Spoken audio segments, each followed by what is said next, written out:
하나님께서는 천지를 창조하실 때 맨 마지막에 인간을 만드셨습니다. 그 인간은 하나님의 형상을 따라 모양대로 만드시고 천지의 모든 것을 다스리게 하셨다라고 기록하고 있습니다. 그리고 우리 인간이 하나님의 형상을 닮게 하셨다고 했는데, 이것은 우리 인간의 육신을 하나님의 형상대로 지으셨다는 것이 아닙니다. 육신이 아니라 영혼을 하나님께서 자기 형상을 따라 이성적이고 도덕적인 존재로 지으셨다는 것입니다. 그리고 그 형상에는 의와 진리와 거룩함이 그 속성이 포함되어 있는 것입니다. 참고로 인간의 영혼은 하나님을 닮았는데 아담과 하와가 범죄함으로 우리가 그 형상을 잃어버리게 된 것입니다. 그래서 하나님께서는 이 형상을 회복시키려고 범죄하여 하나님을 따른 인간이 죄인임을 깨닫게 하시려고 성경을 주신 것입니다. 그러므로 성경은 예수를 믿어 우리를 구원하는, 즉 영혼을 살리는 목적이 있으며, 또 예수를 믿는 사람들이 복을 누리며 살도록 가르쳐주고 있다고 할 것입니다. 성경은 이 세상에서 명예와 학식과 부자가 되는 것이 행복하다고 말하지 않습니다. 행복이라는 삶은 먼저 하나님과 화목하여 행복한 가정을 이루는 데서부터 시작합니다. 그래서 저는 오늘 사람이 이 세상에 살아가는 동안 어떻게 하면 행복한 가정을 이룰 수 있는지 함께 살펴보려고 합니다. 행복한 가정을 이루려면 첫째, 주 안에서 부모를 순종해야 합니다. 본문 1절에 자녀들아 너희 부모를 주 안에서 순종하라, 이것이 옳으니라 라고 하였습니다. 여기 말씀은 부모를 순종하라고 말씀합니다. 왜냐하면 그것이 옳고 의롭기 때문입니다. 그런데 바울은 주 안에서 그렇게 하라는 것입니다. 앞서 바울은 에베소서 5장 10절에서 주를 기쁘시게 할 것이 무엇인가 시험하라 보라 라고 했습니다. 그렇다면 우리 주를 믿는 가정에서 주를 기쁘시게 할 것이 무엇이겠습니까? 그것은 정당하고 옳고 의로운 것을 행하는 것입니다. 의로운 것이라 함은 하나님의 성품과 일치하는 것입니다. 인간은 하나님의 계명에 순종함으로써 의롭게 되고 더욱 하나님의 거룩하심에 접근해 가는 것입니다. 그래서 바울은 부모를 순종하는 것이 옳고 의로운 행위이고 이것이 하나님을 기쁘시게 하는 것이라는 겁니다. 그러므로 주를 믿는 그리스도인들은 당연히 부모에게 순종함으로 하나님을 기쁘시게 하는 것입니다. 부모에게 순종하는 것이 하나님을 기쁘시게 하는 것이라는 겁니다. 여러분에게 바울이 너희 부모를 주 안에서 순종하라고 하신 말씀이 여러분에게 충분히 이해되었기를 바랍니다. 그래서 부모에게 순종함으로 하나님을 기쁘시게 하는 행위가 되어지고, 또 하나님께서 기뻐하심으로 그 기쁨을 누리고 복받는 여러분 되시기를 바랍니다. 순종이란 순순히 따른다는 의미로 다른 사람의 명령에 따른다는 것으로 복종과 같은 의미입니다. 성경은 아담 한 사람의 불순종함으로 인해서 죄가 세상에 들어왔고 사망이 이르렀다고 말하고 있습니다. 또 그리스도 한 사람의 순종으로 인하여 많은 사람이 의인이 되어 생명을 얻었다고 말하고 있습니다. 로마서 5장 18, 19절에 그런즉 한 범죄로 많은 사람이 정죄에 이른 것 같이 한 의로운 행위로 말미암아 많은 사람이 의롭다 하심을 받아 생명에 이르렀느니라. 한 사람이 순종하지 아니하므로 많은 사람이 죄인된 것 같이 한 사람이 순종하심으로 많은 사람이 의인이 되리라 라고 했습니다. 그리스도의 순종으로 우리가 새 생명을 얻었습니다. 이것은 진리인 것입니다. 그러므로 부모에게 순종하는 것은 하나님의 말씀에 순종하는 것이요 하나님이 기뻐하는 것이며 우리가 생명을 얻는 일입니다. 그렇다면 이것은 윤리 도덕적인 것이라기보다는 우리의 생명에 관련된 것이 아니겠습니까? 자, 그렇다면 우리가 어떻게 부모에게 순종해야 합니까? 우선 감사한 마음으로 부모를 순종해야 합니다. 나를 낳아주시고 길러주시고 교육시켜주신 그 은혜를 생각하면서 감사하고 또 감사하면서 부모를 순종해야 할 것입니다. 이런 것 예수 그리스도의 순종으로 우리가 죄와 사망에서 해방되고 생명을 얻었고 또 천국에서 영생으로 살아가게 될 것이기 때문에 그렇다는 것입니다. 그래서 주 안에서 순종하라고 하십니다. 이는 주 뜻 안에서 부모에게 순종하라는 것입니다.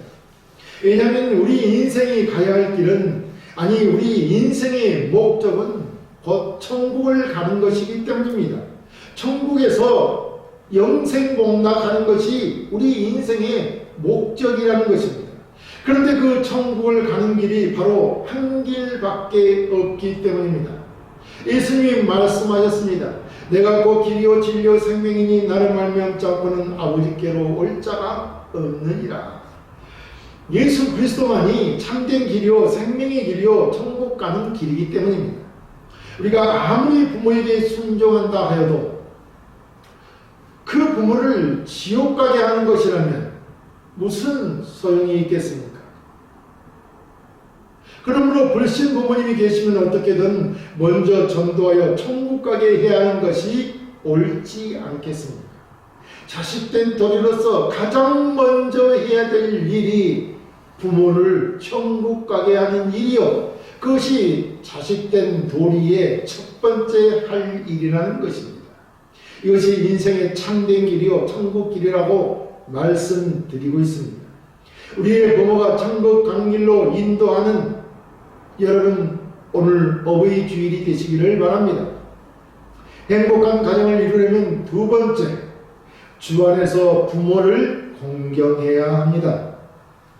본문 2절에 네 아버지와 어머니를 공경하라. 이것은 약속이 있는 첫 계명이니 라고 했습니다. 여기 공경하라는 의미는 그 단어의 뜻으로 보면 값을 두다, 값을 매기다 이런 의미입니다. 그러니까 순종이 그 말씀을 듣고 순순히 따르는 것이라면 공경은 높이 평가한다는 의미로 부모에게 경의를 표하고 높이 평가한다는 것입니다. 그렇다면 부모를 공경한다고 할 때는 부모의 은혜를 알 때만이 가능한 것이 아닙니까? 그 부모의 은혜를 알아야 공경이 될 테니까 말입니다. 우리를 낳으시고 기르시고 키워주신 것이 얼마나 큰 은혜인지를 알 때 바로 공경하는 마음이 생길 것입니다. 부모는 이렇게 자녀가 그 은혜를 알고 공경할 때 자식에 대한 보람과 기쁨을 갖게 되는 것입니다. 그래서 자녀들은 부모의 말씀을 잘 듣고 순종하는 것도 중요하지만 감사함으로 부모의 마음을 기쁘게 이루는 것이 참으로 중요하다고 할 것입니다. 하나님은 이 부모 공경을 약속 있는 첫 계명으로 우리에게 주셨습니다. 출애굽기 20장 12절에 내 부모를 공경하라 그리하면 내 아버지 하나님 여호와가 네게 준 땅에서 네 생명이 길리라 라고 했습니다. 여기 부모를 공경하라는 계명은 하나님께서 우리가 지켜야 할 계명으로 주신 10계명입니다. 바울은 바로 이 계명을 약간 변형하여 인용하신 것입니다. 그러나 그 의미는 같습니다. 바울은 이 부모를 공경하라는 계명을 약속 있는 첫 계명이라고 하였습니다. 첫 계명이란 10계명 중에 5번째인데 인간 사이에 있어서는 첫 번째 되는 계명이기 때문에 순서적으로 의미도 있지만 매우 중요한 계명이라는 의미를 내포하고 있는 것입니다. 그러므로 첫 계명이라는 말은 순서적인 의미보다 계명의 중요성을 의미한다고 보아야 할 것입니다. 하나님은 모세에게 두 돌판을 새겨서 한 돌판에는 하나님에 대한 것, 즉 제1계명에서 4계명을 새기셨고, 또 한 돌판에는 5계명에서 10계명, 즉 인간간의 관계에 대해서 이루어지는 계명을 주셨습니다. 이 두 번째 돌판의 첫 번째가 부모를 공경하라는 것입니다. 그렇다면 이는 두 번째 돌판이 기록되어 있는 약속이 있는 첫 계명으로서 중요하고도 가장 우리가 지키기 어려운 계명이라는 뜻이 아니겠습니까? 성경에 부모 공경의 예를 보인 인물이 있습니다. 그는 우리가 잘 알고 있는 아브라함의 아들 이삭입니다. 이삭은 아브라함이 100세 때 얻은 아들입니다. 이 이삭의 아버지 아브라함은 그의 아들 이삭을 제물로 삼아 제사를 드리라는 하나님의 명령을 받았습니다. 물론 이는 하나님이 아브라함의 믿음을 시험하기 위한 것이었습니다. 그가 순종하는가 안 하는가를 보기 위함이었습니다. 그래서 아브라함은 제물로 드리기 위해 이삭을 묶고 나무 위에 올려놓고 칼로 내리쳐야만 했습니다. 제물로 드리기 위해서 말입니다. 하나님 앞에 그 믿음으로, 순종으로 그 믿음을 보이기 위해서 말입니다. 그래서 아브라함은 제물로 이삭을 드리려고 칼로 내리쳐야만, 그래야 제물로 드릴 수 있지 않습니까? 했다는 것입니다. 그런 아브라함의 그 아버지의 행위에 있어 이삭은 성경에 보면 어느 한 곳에서도 반항한 흔적이 없습니다.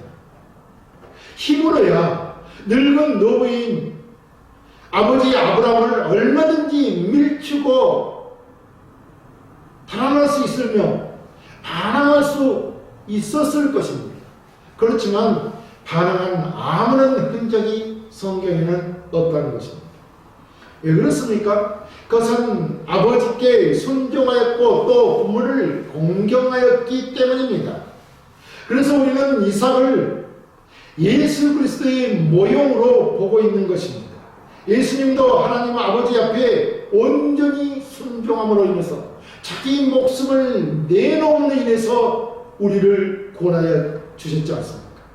우리 믿는 자들에게도 이렇게 하나님의 한량없는 은혜로 새 생명을 얻었음을 알고 하나님의 사랑 앞에 순종하는 믿음을 가지고 부모에게도 공경하는 그런 가정을 이루며 살아야 할 것입니다. 행복한 가정을 이루려면 세 번째, 사람의 본분을 다해야 축복을 받습니다. 본문 3절 4절에 이로써 네가 잘되고 땅에서 장수하리라. 또 아비들아 너희 자녀를 노엽게 하지 말고 오직 주의 교훈과 훈계로 양육하라고 하였습니다. 우리는 성경에서 말씀을 순종하고 부모를 공경하는 말씀을 받았습니다. 이것은 우리 인간으로서 지켜야 할 매우 중요한 부분입니다. 그리고 말씀에 순종하고 부모 공경으로 얻은 복은 약속 있는 첫 계명이라고 하였습니다. 약속은 곧 이 땅에서 잘되고 장수한다는 것입니다. 우리가 부모를 공경하면 이 땅에서 잘되고 장수한다는 것입니다. 인간은 이 땅에서 다 장수하기를 원합니다. 또 잘되기를 원합니다. 그런데 우리는 이 장수의 비결을 알고 있으면서 성경에서 분명히 하신 말씀을 알고 있으면서도 사실상 그렇게 살지 않고 있습니다. 여기 잘된다는 말과 장수한다는 말은 연결성이 있는 말입니다. 제 아무리 부자가 되고 성공을 하고 만사가 잘 된다고 해도 그 기간이 짧으면 안 되지 않습니까? 하나님이 우리 부자로 사는 가운데 금방 우리의 목숨을 데리고 가버리면 어떻게 합니까? 무슨 의미가 있겠습니까? 어떤 사람이 엄청 어려운 환경을 극복하고 열심히 공부해서 드디어 높은 자리, 즉 장관이 되었다고 생각해 보십시오. 그런데 그가 장관에 취임하고 몇 날이 못 되어 죽어버린다면 어떻게 되겠습니까? 아니 어떤 사람이 사업이나 장사를 해서 많은 돈을 벌어 부자가 되었는데 다 누리지 못하고 죽어버린다면 어떻게 되겠습니까? 이에 대한 이야기가 성경에 있습니다. 한 부자가 많은 재물을 쌓아두고 평안히 쉬고 먹고 마시고 즐거워하려고 했는데 그날 밤에 하나님이 데려가시면 무슨 소용이 있겠습니까? 그렇기 때문에 잘 되는 것도 소중한 일이지만 그것을 오래도록 지속하는 일이 더 중요한 소중한 일일 것입니다. 그런가 하면 이와 반대로 제 아무리 오래도록 산다고 해도 고생과 실패만 연속한다면 어찌 그것을 또한 복이라고 할 수 있겠습니까? 그래서 성경은 복이 잘되고 장수해야 한다고 말씀하고 있습니다. 이것이 바로 충만한 축복이요 완전한 축복입니다. 그런데 누가 이러한 축복을 받습니까? 부모에게 순종하는, 부모를 공경하는 자식들이 받는다고 하나님은 말씀하고 있습니다. 이와 같은 축복을 여러분이 소원하십니까? 그렇다면 살아계신 부모를 공경해야 합니다. 오늘 본문은 자녀의 본분만 이야기하는 것이 아니라 부모된 자도 자녀를 교육할 때는 노하게 하지 말고 주님의 교육과 훈계로 양육하라고 말합니다. 여기 자녀를 넓게 하지 말라고 하는 말은 자녀를 야구르게 하고 흥분시키지 말라는 것입니다. 인격을 모욕하지 말라는 것입니다. 이 말은 자녀의 인격을 무시하고 비난하여 낙심케 하지 말라는 것입니다. 이런 경우 대부분 자녀들은 삐뚤어진 길로 가게 되기 때문입니다. 한마디로 자녀는 아버지의 소유물이 아니기 때문에 인격적으로 대해야 한다는 것입니다. 그럼 우리에 대한 주권을 누가 가지고 있습니까? 바로 하나님이 가지고 계시는 것입니다. 그렇기 때문에 우리는 다 하나님의 자녀여 그의 소유된 백성입니다. 그러므로 자녀들의 교양과 훈계는 하나님의 주권 안에 있음을 알아야 합니다. 하나님의 판단 기준에 기초를 두고 있다는 것입니다. 그렇기 때문에 우리의 가정, 즉 행복한 가정을 이루기 위해서는 하나님이 통치하시는 가정이 되어야 한다는 것입니다. 그렇다면 이 세상에서 가장 행복한 가정은 우리 주님을 가정의 주인으로 모시고 부모를 공경하며 자녀를 사랑하며 이루어가는 그런 가정이 가장 행복한 가정일 것입니다. 사랑하는 성도 여러분, 성경은 말합니다. 자녀들아 너희 부모를 주 안에서 순종하라. 이것이 옳으니라. 네 아버지와 어머니를 공경하라. 이는 네가 잘되고 땅에서 장수하리라 라고 하셨습니다. 바로 그렇습니다. 부모를 잘 섬기고 살면 이 땅에서 오랫동안 복된 삶을 살게 되는 것입니다. 이것이 효도입니다. 부모를 잘 섬기는 것이요 자식된 도리가 바로 효도인 것입니다. 자녀가 이 땅에서 부모를 모시고 오래 살아야 된다는 것입니다. 일찍 죽어버린 자녀는 부모에게 효도한 자녀가 아닌 것입니다. 부모에게 효도한 자녀는 이 땅에서 잘 살아야 되고 아름다운 가정을 이루어야 되고 오랫동안 장수하여야 된다는 것입니다. 그것이 부모를 잘 섬기는 복이기 때문입니다. 물론 출세를 하고 성공을 해서 이 세상에 살아날 동안 부모를 위해 육신적으로 편안하게 모시고 물질적으로도 진수성찬을 대접하는 것도 효도일 것입니다. 그러나 이런 것은 곧 사라져버리는 것으로 참된 것이 참된 효도가 아니라는 겁니다. 그럼 어떻게 부모를 공경하는 것이 진정한 자식된 도리요 효도일까요? 그것은 부모를 하나님과 예수님 품으로 모시는 것입니다. 그것이 바로 부모에 대한 공경이요 부모에 대한 효도인 것입니다. 부모가 지옥 가는 것을 절대 볼 수 없다는 것입니다. 그 마음이 부모를 하나님께로 인도하는 것입니다. 그것이 바로 부모를 공경하는 마음인 것입니다. 여러분, 예수 믿고 우리 부모님이 몸도 편하시고 마음도 편하시게 사시다가 때가 이를 때에 그 영혼이 천국 갈 수 있도록 하는 것이 자식된 도리 중에서도 가장 최고인 것입니다. 또한 자식된 도리로서 예수님을 잘 섬기며 믿음 생활 잘하는 것이 부모의 근심을 덜어주고 부모를 가장 기쁘게 하는 것입니다. 여기에 하나 더 붙이자면 부모는 그 자녀를 노엽게 하지 말아야 됩니다. 인격적으로 대하고 사랑으로 늘 감싸며 주 안에서 함께 아름다운 인격적인 가정을 이루어 가야 한다는 것입니다. 자녀들을 육신의 자녀가 아니라 하나님의 자녀로서 인격적으로 대하고 주님의 말씀으로 양육해야 한다는 것입니다. 이렇게 그리스도인으로서 부모와 자녀가 주 안에서 자신들의 도리를 다할 때 그 가정이야말로 참으로 행복한 가정을 이루어 가게 될 것입니다. 하나님만을 섬기는 즐겁고 행복한 가정을 이루고 항상 하나님께 찬송하며 감사하며 영광 돌리는 기쁨이 충만한 가정을 이루시기를 주의 이름으로 축원합니다.